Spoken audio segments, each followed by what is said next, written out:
Don't lie to me.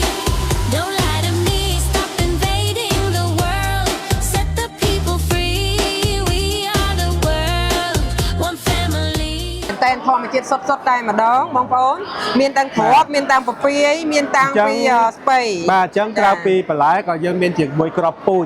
ដែលសម្រាប់នៅស្តង់ពិព័រណ៍របស់យើងថ្ងៃតាំងផលិតផលខ្មែររបស់យើងថ្ងៃនេះគឺយើងមានក្របពូជជាច្រើនប្រភេទបងប្អូនអញ្ចឹងយើងមិនចាំបាច់ពឹងដង្ហើមគេខ្ចីដង្ហើមគេដកទេគឺយើងមានតែខ្លួនឯងមានក្របពូជទាំងអស់ដើម្បីឲ្យបងប្អូនកសិករខ្មែរយើងបានដាំក៏ដូចជាបង្កើននៅចំណូលសម្រាប់គ្រួសារគាត់នីមួយៗអញ្ចឹងសួរបងប្អូនទាំងគ្នាបាទថ្ងៃនេះពិតជាកិត្តិយសណាស់យើងខ្មែររបស់យើងក៏មានជាមួយនឹងក្របពូជបាទបន្លែជាមួយនឹងផលិតផលបន្លែធម្មជាតិគ្រប់ប្រភេទបងប្អូនណាហើយថ្ងៃនេះក៏បាននាំអារម្មណ៍បងប្អូនអស់គ្នាមកជួបជាមួយនឹងបងប្រុសដែលជាស្ថាបនិករបស់ក្របពូជបន្លែខ្មែរមែនទេបងបាទអូខេបងជួយបញ្ជាក់ឲ្យថាក្របពូជបន្លែខ្មែរនៅទីនេះមានក្របពូជអីខ្លះបងក្នុងស្រុកផ្ទាល់នេះយើងមានទី1សណ្តែកគួរយើងមានពីពូបាទយើងមានតកួនដែលយើងផលិតក្នុងស្រុកបានហើយយើងមានត្រប់មូលបាទត្រប់ចានបាទហើយយើងមានពោតយើងមានពពាយហើយយើងមានតឡាចអានេះយើងផលិតបានប៉ុណ្ណឹងសិនដោយសារថាយើងរាល់ថ្ងៃនេះទុនរៀងស្ទើរហើយផលិតភាគច្រើនដូចបងឃើញស្រេចណាយើងក៏ភាគច្រើនដោយដៃដែរអញ្ចឹងយើងក៏យើងព្យាយាមឲ្យបានច្រើនបើសិនជាមានការគ្រប់គ្រងដូចបច្ចុប្បន្ននេះអញ្ចឹងតកតងជាមួយនឹងក្របពូជបងផលិតមករយៈពេលប៉ុន្មានខែមួយឆ្នាំហើយបងអាចយើងចាប់ផ្ដើមផលិតលើកទី1គឺនៅឆ្នាំ2018អញ្ចឹង2018ហើយយើងបានធ្វើចរាចរណ៍លក់ហ្នឹងរហូតមកដល់បច្ចុប្បន្ននេះអញ្ចឹងចង់និយាយថាមិនមែនតែមានឥឡូវទេបងប្អូនគឺមានតាំងពី2018បាទ2018ហើយសូមបងប្អូនទាំងគ្នាងាកមកគ្រប់គ្រងជាមួយនឹងក្របពូជខ្មែររបស់យើងបាទអានេះគឺលក់ដាច់ទូទៅគឺគ្រប់ខែទាំងអស់គឺដាច់ត្រាប់ឃើញថាបងប្អូនប្រជាជនយើងចូលចិត្តដាំដូចគ្នាវាងាយស្រួលថែទាំបាទថែទាំហើយណាមួយដាំទៅប្រមូលផលបានដូចថាអស់ផ្លែអញ្ចឹងណាបាទត្រាប់នេះគឺក៏លក់ដាច់ដែរប៉ុន្តែដោយសារនេះគេហៅត្រាប់ស្រួយហ៎បងត្រាប់ចានត្រាប់នេះលក់ដាច់ប៉ុន្តែដោយសារតែខេត្តខ្លះគាត់អត់ទាន់ស្គាល់ដោយសារតែនេះបើសិនជាដើមកណ្ដាលរបស់វានៅខេត្តកំពង់ធំហើយនេះដើមកណ្ដាលរបស់វានៅកងវ៉ានៅប្រទីមានជ័យអានេះពូជដើមរបស់វាណាបាទដែលយើងផលិតហើយអានេះនៅកំពង់ធំអញ្ចឹងពូជនេះយើងរកនៅក្នុងស្រុកបាទអូខេអញ្ចឹងសណ្តែកគួរមាន2ពូជបាទហ្នឹងគឺជាផលិតផលរបស់យើង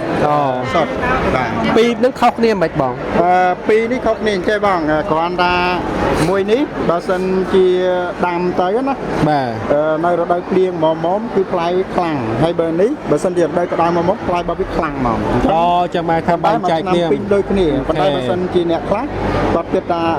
នៅខែនេះចង់បានទិន្នផលខ្ពស់ខ្លាំងអញ្ចឹងវាមាន special របស់វាមួយបាទអូខេម៉ែយើងក៏មិនខ្វះនៅក្របពូជបន្លែផ្លែឈើខ្មែរដែរមែនទេបើសិនជា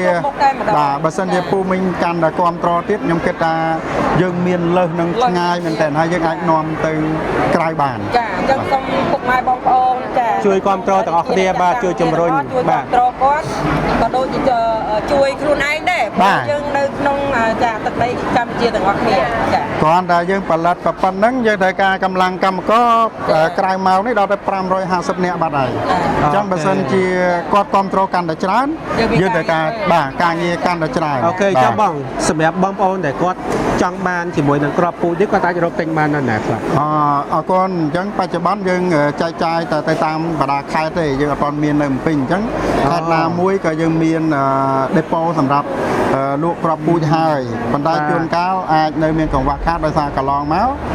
មានបរទេសច្រើនពេកហើយអញ្ចឹងពូជយើងរៀងស្ទើរដល់ពេលឥឡូវហ្នឹងអាចមានផុសផលអញ្ចឹងគាត់អាចទៅរកបាននៅគ្រប់ដេប៉ូនៅតាមបណ្ដាខេត្តអញ្ចឹងនៅតាមបណ្ដាខេត្តមួយចំនួនគឺមាននៅតាមភ្នំពេញទេបាទនៅតាមភ្នំពេញដែលយើងអត់ទាន់បានមានអូខេ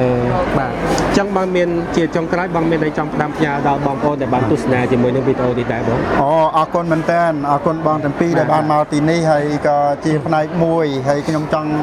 ឲ្យបងប្អូនហ្នឹងជួយគ្រប់គ្រងក្របពូជបន្លែខ្មែរឬហៅកាត់ថា KSIT នេះគឺជួយកម្លាំងកម្មករដែលជាគាត់បន្ទាប់ពីច្រូតកាត់ហើយគាត់មកជួយធ្វើហើយពិសេសជាងគេណាអាចឲ្យនិស្សិតគាត់មានមុខជំនាញទៅលើបន្លែច្បាស់លាស់ដោយសារកន្លងមកគាត់រៀនអ្នកខ្លះគាត់អត់ដឹងថាអូប្រកាត់ពូជទៅធ្វើរបៀបម៉េចទេ ផលិតផលខ្មែរ ក្របពូជបន្លែខ្មែរ